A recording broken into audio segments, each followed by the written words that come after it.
Hi everybody, welcome back to the OAG RC.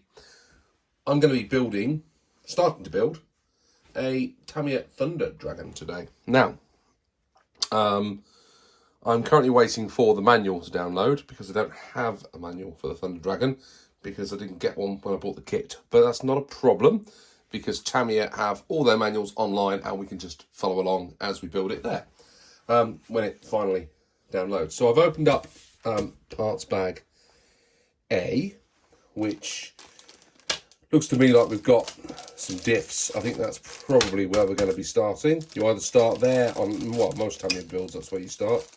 You start by building up the differential. So I've got some screws, I've got plenty of gears, I've got a couple of washers in there that I'll probably need.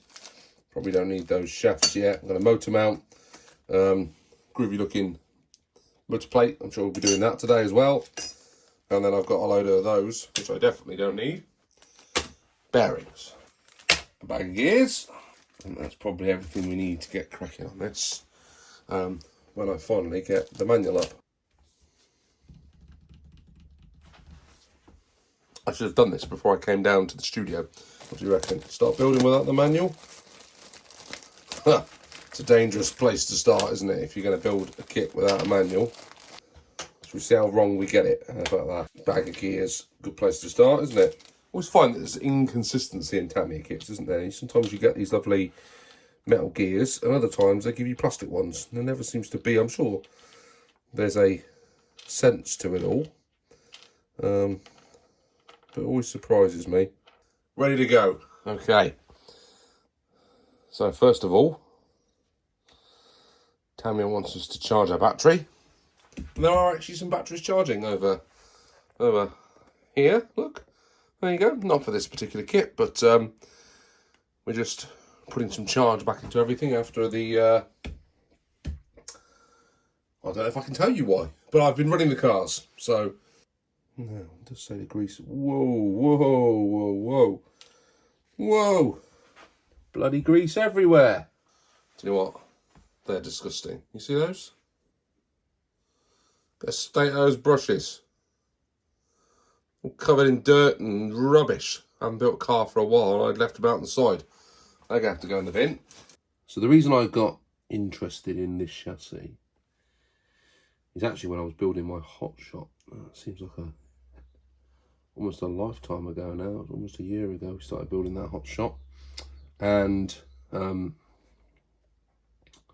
I started to look at the history of Tamiya's four-wheel drive before sort of the modern era, the classic four-wheel drive Tamiyas. I think it kind of all approached ahead really with Tamiya's four-wheel drives when they got closer and closer to these models from the hot shot. There was a fair few in between. And I thought to myself, do you know what? I've got the hot shot. And I love my hot shot. Why not get one of the Thunder Dragon Terra Scorcher series and then build that up as a direct head-to-head for the hot shot out on the track. And that's where it all started, really. And then I bought the Terra Scorcher because I thought, well, that's the most. It seems to be the most complete kit out of the lot of them. So I picked that up. It was almost well over a year ago, actually, that I got the Terra Scorcher. And I haven't built that yet. It's still sat in a box in the OAG stash, waiting to be built. Because this came up and I couldn't resist. A couple of little self-tappers. Now, anything I ever realised in all of this is because I've got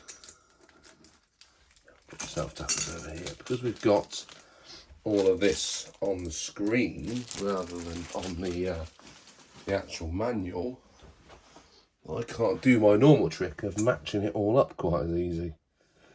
So we've just got to be super careful to make sure and we get the right size screws. Said it before, and I will say it again. If you haven't got yourself a set of Tamiya tools and you're building Tamiyas, go and have a word with yourself and go and get some. They make the whole process a heck of a lot easier. Four-wheel drive system going into this. I wonder if these will be much quicker than the Hot Shot, or whether they will challenge the TT02B around the Orchard Raceway. They should have better ground clearance. Certainly the Terra Scorcher is going to give it a run for its money, I would imagine. Oh, we've got some C-clips, or E-clips, or whatever you want to call them. My nemesis.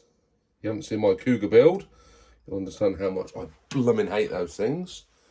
Now, the next question is, where did I put the tool? Buy the fancy tools and then forget where you put them. That's there it is.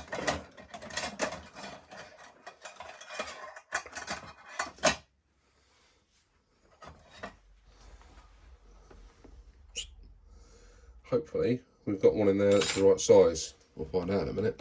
So the way this works here is we should load the C-clip into the appropriate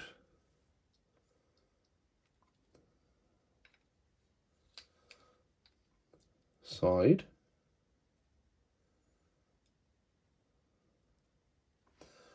That side looks pretty good. And then we should just, maybe not. We should just push it in. Yeah, don't work. Brilliant. Love it when something doesn't work.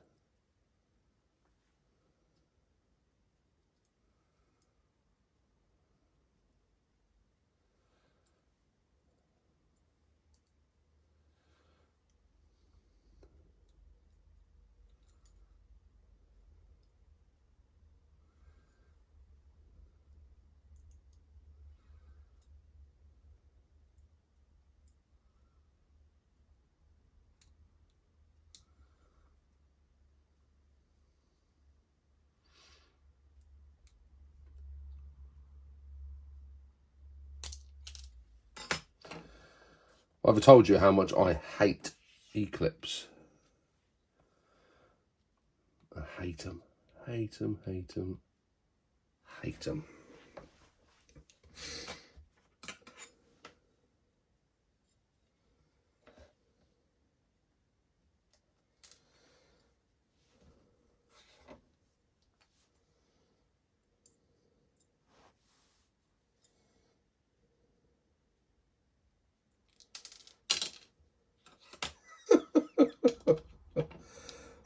Oh dear, dear, dear, dear, dear.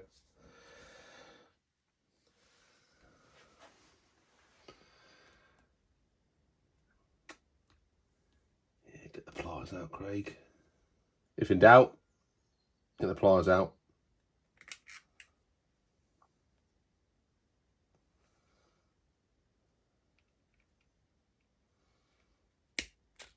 There you go. If in doubt, get the pliers out. Chuck that away. Useless. Oh, you bloody plonker. Make sure you follow the instructions. You can't see any of that, can you? Brilliant. Great footage as always. Great footage as always. And that's just going to go into there, like so. Spins nice and free. Good start. Screw it all together. Oh, that's easy, isn't it? That can be done. So, making sure that it all lines up.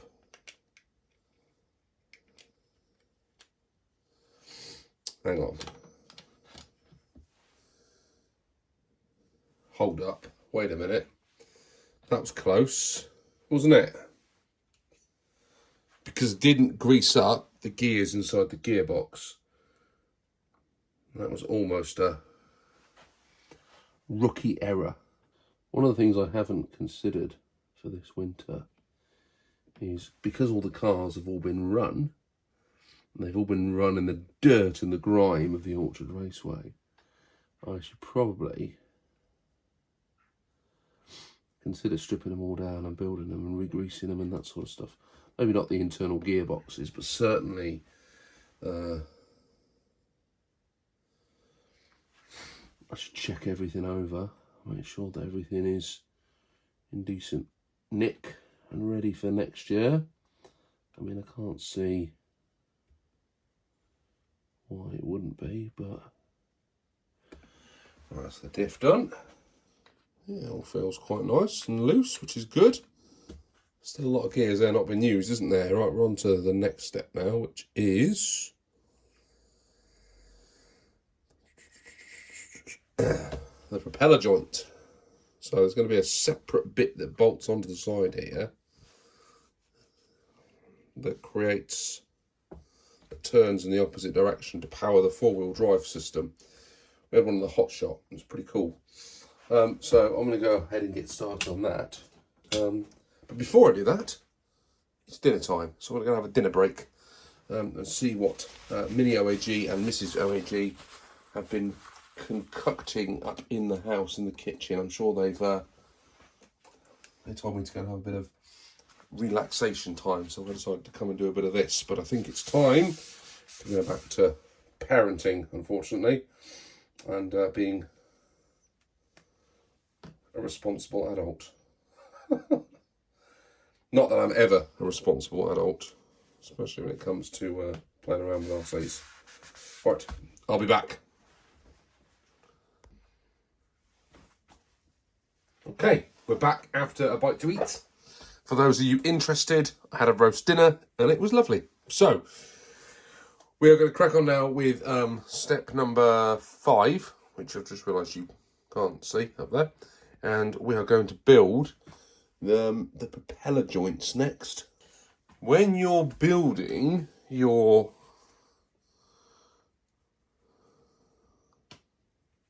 Thunder Dragon chassis, be very careful you don't get rid of that, because that's got your E1 parts on the ends. And I nearly chucked that away, so that was rather close. See, well, that's quite neat, isn't it? So we've got our front and our rear gearbox. The next thing is to grab our motor. Where did I put that? Did I even get it out the bag? No, I didn't. There we go. We've got a silver can. Remember, silver cans, where it would be a silver can in the kit, it's a silver can that goes in the car. So if I'd have bought this kit in a box, that's what would have been in it. So that's what goes in. Therefore, we start off with a stock motor. And if I don't have a motor in the kit, I put a silver can in.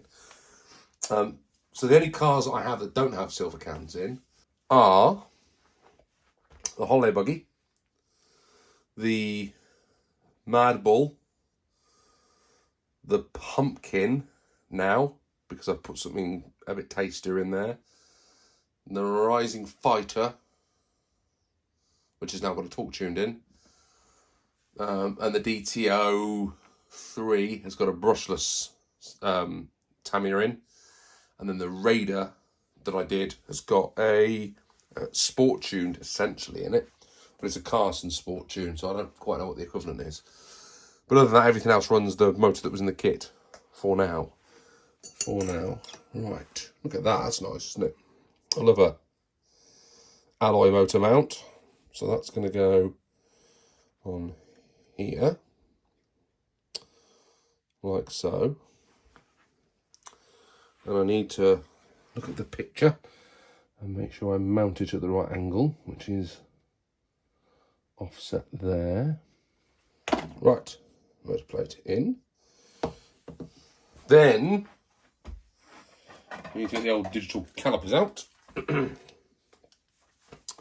Make sure they're zeroed. Now we're going to use the kit pinion at the moment because 2 reasons.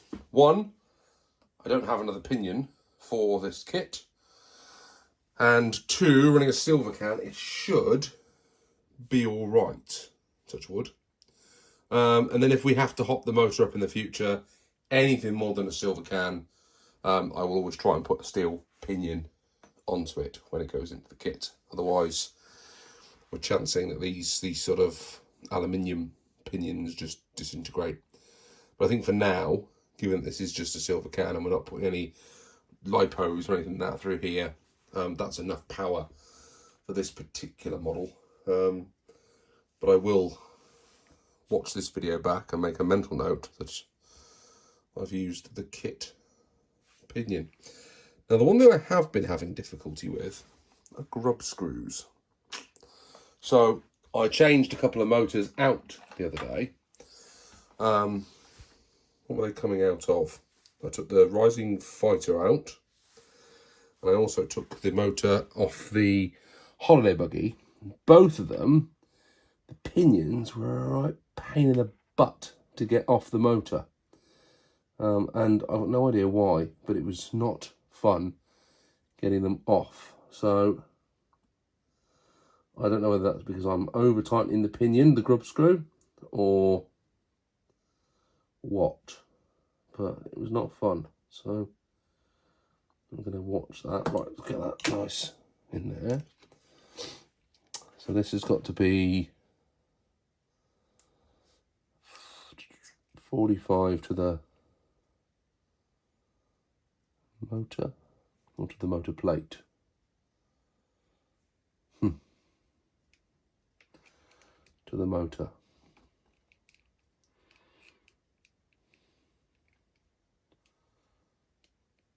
$13.8. Oh, almost. 14.5. Spot on. Right. So that's that done. I'm just gonna tighten that up, make sure that's nice and tight. What I tend to do then is just grab this and just gentle turn around, make sure that's okay. We're in business. Okay. Pinions mounted. Then we get our rear gearbox. And we get our motor mount. And it looks to me that that's just going to go in there like that. So here's a question for you. How many people use the caution hot stickers on their motors? I don't. I think I put it on my very first build that I did and then realised that, do you know what? Probably okay to realise that that motor is going to be hot.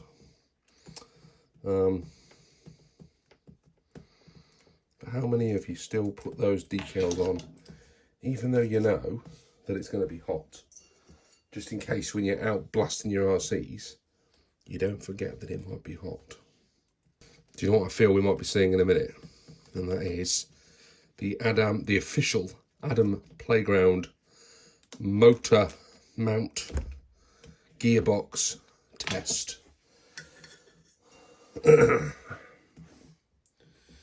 Let's have a look, shall we? Oh, we're off and running. Sounds all right to me, Adam. Great tip. Great tip. That concludes bag A. We have a mounted motor and we have 2 gearboxes, a front and a rear. And I think that'll do us for today. Because it's getting late and I need my beauty sleep. So, thank you very much for watching. Hope you're enjoying this build. I am. I mean, it's very, I suppose, period Tamiya in the fact that, you know, I've got my front part, my gearbox, and my back part of the gearbox, and I'm going to assemble them. And then I'm probably going to bolt some arms onto these next and then slap that all together on a chassis, put some electronics in and off we go. But that to me is certainly quite a neat start two things. Yeah, not a lot of problems there, other than remembering to cut the right bits off the right trees when you're putting it together. I'm actually surprised at how little parts there are left. I've got the arms, I've got some sort of body mounts left over here, and some servo mounts and stuff like that, but there's not a great deal of other kit left over after bolting all that together, which I suppose I shouldn't be surprised about, really, should I? But yeah, very good. Let's bring it down, take a little look at what we've got. Motor mounted, gearbox done. Right, guys, thanks ever so much for watching, and I will see you all next time on the OAG RC. And between now and then, whatever you do, make sure you have some fun. See you later, everyone. Bye.